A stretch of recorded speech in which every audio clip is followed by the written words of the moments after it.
Hi guys, so something that bugs me is this perception that the rapier is somehow unmanly or not a heroic weapon, almost a sneaky weapon.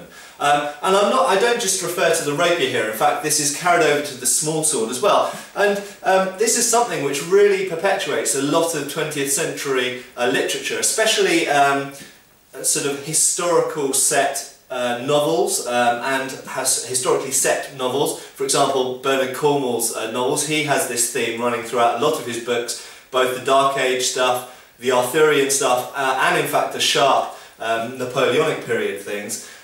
This idea that somehow the person using the cut and thrust sword, the big hacking sword, is somehow more honourable and somehow more heroic and manly, and there's something more on a base level, something better about this kind of person. Whereas the person who, the duelist or the gentleman or the effete kind of the dandy who uses the rapier or a small sword is somehow sneaky and not honourable and not heroic.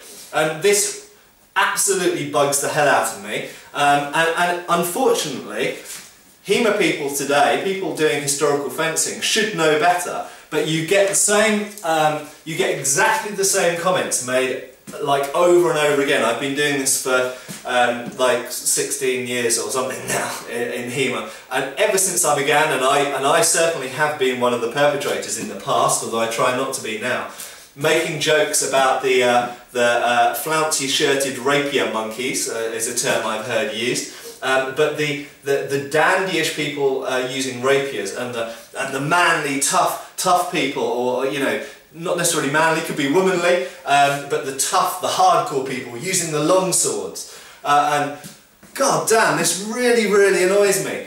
On a completely simple level, this is absolute bullshit. I've been using long swords, sabres, rapiers, all sorts of different sword and buckler, all sorts of different swords over the last decade. And there is nothing inherently more tough about a longsword than about a rapier or a sabre or a messer or a sword and buckler. In actual fact, I would argue that it takes more strength and athleticism in general to use a one-handed sword than it does a two-handed sword, because the weight difference isn't that big between them. But one of them you have to use with one hand and the other you can use with two hands. And the simple fact is that, you know, I have a lot of people come through the doors of my school, and I train people at different physical fitness levels and sizes, both genders, all ages. And the fact is that in my experience, I run a regular sabre class and a regular longsword class. And the weaker, smaller people, or people who just aren't very fit or haven't done any similar activities before, find longsword the easiest, because you hold it with two hands and use passing footwork. The more extended positions and the extended hand positions and the way that you hold extended these complex hilted one-handed swords is far more tiring and demands, in my opinion, much greater control of the body and greater physical strength, in fact. And people, without a shadow of a doubt, find my sabre class far more tiring and exhausting and requiring far more strength than they do the longsword class. Really, you know, the toughest part physically of the longsword is when you come to gioco stretto, that is close grappling, and you know, kind of wrestling and grappling in this close-in stuff. Yeah, that's very tough, that's very hard, requires a high fitness level and good control of the body. But the actual longsword part is relatively easy, and basically a kid can use a longsword fairly effectively. A small kid can't use most one-handed swords very effectively because they don't have the strength to.